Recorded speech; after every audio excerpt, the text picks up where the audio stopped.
Good morning students. आज हम लोग काव्य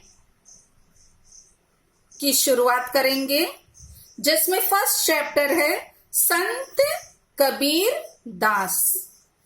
जीवन काल सन 1398 से 1518 ईस्वी तक, यानी कि उनका जन्म हुआ था 1398 में और मृत्यु हुई 1518 ईस्वी में। हम लोग सबसे पहले इनका जीवन परिचय देखेंगे। जीवन परिचय। कबीर जी का जन्म संवत 1455 सन 1398 ईस्वी में एक जुलाहा परिवार में हुआ था। बच्चों, आप संवत और सन दोनों मत याद कीजिएगा, एक बस सन आप याद कीजिए, नहीं तो आप एग्जाम में कंफ्यूज हो जाएंगे और आप गलत कर सकते हैं। सन इसलिए आप केवल याद कीजिएगा। इनके पिता का नाम नीरू एवं माता का नाम नीमा था। कुछ विद्वानों का यह भी मत है कि कबीर किसी विधवा ब्राह्मणी के पुत्र थे जिसने लोक लाज के भय से जन्म देते ही इन्हें त्याग दिया था। नीरू एवं नीमा को ये कहीं पड़े हुए मिले और उन्होंने इनका पालन पोषण किया। कबीर के गुरु प्रसिद्ध संत स्वामी रामानंद थे। जनश्रुतियों के आधार पर यह स्पष्ट होता है कि कबीर विवाहित थे। इनकी पत्नी का नाम लोई था। इनकी 2 संतानें थीं, एक पुत्र और एक पुत्री। पुत्र का नाम कमाल था और पुत्री का नाम कमाली। यहाँ यह स्मरणीय है कि अनेक विद्वान कबीर के विवाहित होने का तथ्य स्वीकार नहीं करते। इन विद्वानों के अनुसार कमाल नामक एक अन्य कवि हुए थे जिन्होंने कबीर के अनेक दोहों का खंडन किया था। वे कबीर के पुत्र नहीं थे। अधिकांश विद्वानों के अनुसार कबीर 1575 विक्रम संवत सन 1518 ईस्वी में स्वर्गवासी हो गए। कुछ विद्वानों का मत है कि इन्होंने स्वेच्छा से मगहर में जाकर अपने प्राण त्यागे थे। इस प्रकार अपनी मृत्यु के समय में भी उन्होंने जनमानस में व्याप्त उस अंधविश्वास को आधार विहीन सिद्ध करने का प्रयत्न किया जिसके आधार पर यह माना जाता है कि काशी में मरने पर स्वर्ग प्राप्त होता है और मगहर में मरने पर नरक। साहित्यिक परिचय। कबीर पढ़े लिखे नहीं थे। इन्होंने स्वयं ही कहा है, मसी कागद छुयो नहीं, कमल गहियो नहीं हाथ। अतः यह निर्विवाद रूप से सत्य है कि उन्होंने स्वयं अपनी रचनाओं को लिपिबद्ध नहीं किया। इसके पश्चात भी उनकी वाणियों के संग्रह के रूप में रचित कई ग्रंथों का उल्लेख मिलता है। संत कवियों में कबीर सर्वाधिक प्रतिभाशाली कवि थे। इन्होंने मन की अनुभूतियों को स्वाभाविक रूप से अपने दोहों में व्यक्त किया। कबीर भावना की प्रबल अनुभूति से युक्त उत्कृष्ट रहस्यवादी, समाज सुधारक, पाखंड के आलोचक, मानवतावादी और समानतावादी कवि थे। इनके काव्य में दो प्रवृत्तियां मिलती हैं। एक में गुरु एवं प्रभु भक्ति, विश्वास, धैर्य, दया, विचार, क्षमा, संतोष आदि विषयों पर रचनात्मक अभिव्यक्ति तथा दूसरी में धर्म, पाखंड, सामाजिक कुरीतियों आदि के विरुद्ध आलोचनात्मक अभिव्यक्ति देखने को मिलती है। इन दोहों के प्रकार के काव्यों में कबीर की अद्भुत प्रतिभा का परिचय मिलता है। कृतियां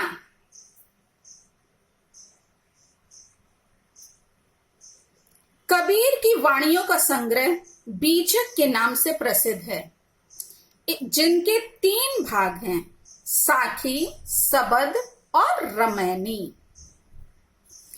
साखी कबीर की शिक्षा और उनके सिद्धांतों का निरूपण अधिकांशतः साखी में हुआ है। इसमें दोहा छंद का प्रयोग हुआ है। और सबद देखिए, इसमें कबीर के गेय पद संग्रहित हैं। गेय पद होने के कारण इनमें संगीतात्मकता पूर्ण रूप से विद्यमान है। इन पदों में कबीर के अलौकिक प्रेम और उनकी साधना पद्धति की अभिव्यक्ति हुई है।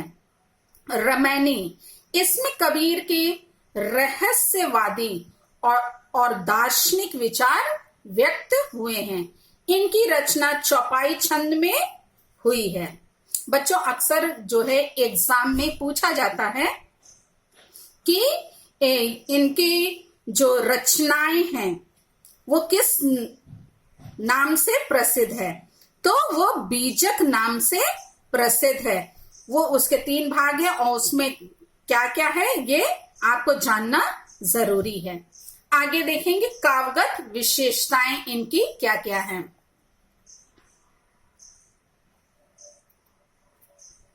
कबीर भाव पक्ष में देखिए, कबीर दास निर्गुण एवं निराकार ईश्वर के उपासक थे।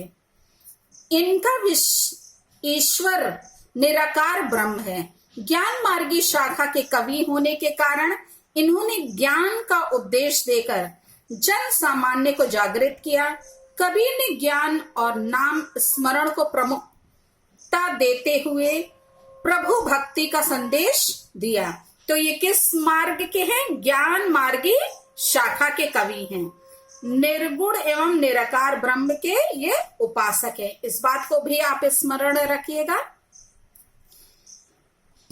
कबीर महान समाज सुधारक थे।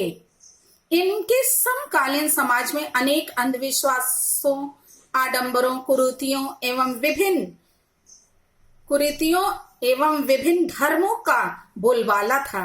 कबीर ने इन सब का विरोध करते हुए समाज को एक नवीन दिशा देने का पूर्ण प्रयास किया। इन्होंने जाति पाति के भेदभाव को दूर करते हुए शोषित जनों के उद्धार का प्रयत्न किया तथा हिंदू मुस्लिम एकता पर बल दिया।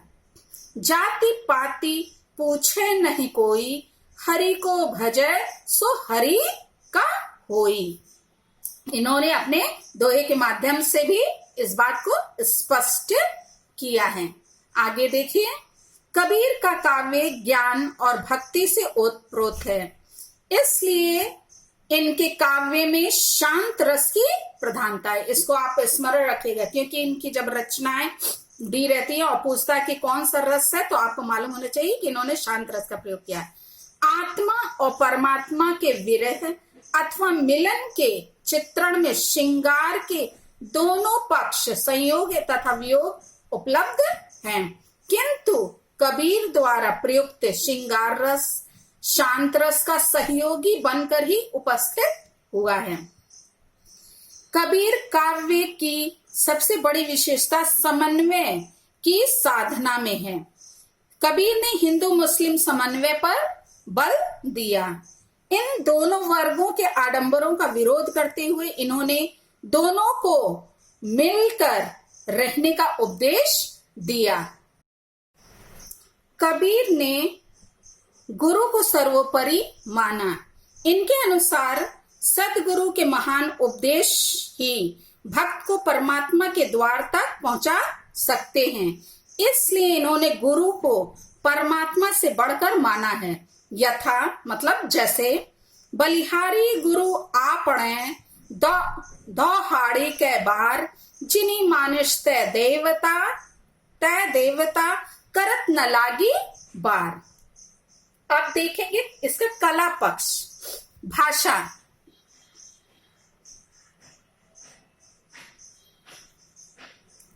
कबीर पढ़े लिखे नहीं थे। इन्होंने तो संतों के सत्संग से ही सब कुछ सीखा था। इसलिए इनकी भाषा साहित्यिक नहीं हो सकी।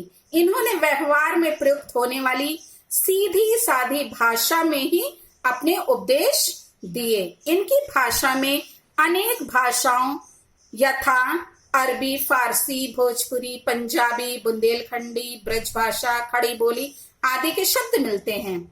इसी कारण इनकी भाषा को पंचमेल खिचड़ी या सदुकड़ी कहा जाता है। तो बच्चों, जब इनकी भाषा पूछी जाए तो इसको आप जरूर लिखिएगा, पंचमेल खिचड़ी तथा सदुकड़ी भाषा थी। भाषा पर कबीर का पूरा अधिकार था। इन्होंने आवश्यकता के अनुरूप हिंद शब्दों का प्रयोग किया। कबीर ने अलंकारों का स्वाभाविक प्रयोग किया है। उन्होंने अलंकारों को कहीं भी थोपा नहीं है। कबीर के काव्य में रूपक, उपमा, अनुप्रास, दृष्टांत, अतिशयोक्ति आदि अलंकारों के प्रयोग अधिक हुए हैं। कबीर को दोहा और पद अधिक प्रिय रहे। उन्होंने साखियों में दोहा तथा सबद व रमैनी में गेय पदों का प्रयोग किया है।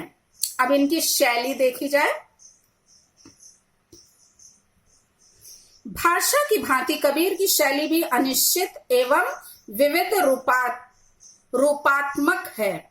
इनका समस्त काव्य मुक्तक है और गेय शैली में है। भाव के अनुसार इनकी शैली भी बदलती जाती है। स्थूल रूप में कबीर की शैली के 3 रूप माने जा सकते हैं: खंडनात्मक शैली, उपदेशात्मक शैली, अनुभूति व्यंजक शैली। देखिए, कबीर ने धर्म के नाम पर प्रचलित रूढ़ियों एवं परंपराओं का डट कर विरोध किया। ऐसे स्थलों पर उनके कथन में बुद्धिवाद एवं अक्खड़पन दिखाई देता है। ये कथन मर्म पर सीधी और करारी चोट करते हैं। तीखा व्यंग इनकी शैली का प्रमुख गुण है। इनके ऐसे अवसरों पर प्रयुक्त शैली को खंडात्मक शैली कहा जाता है। उपदेशात्मक शैली, उपदेश देते समय कबीर अपनी बात को अत्यंत सरल ढंग से कहते हैं, जिससे श्रोता इनके कथन को भलीभांति समझ सके। देश काल के अनुसार इस शैली की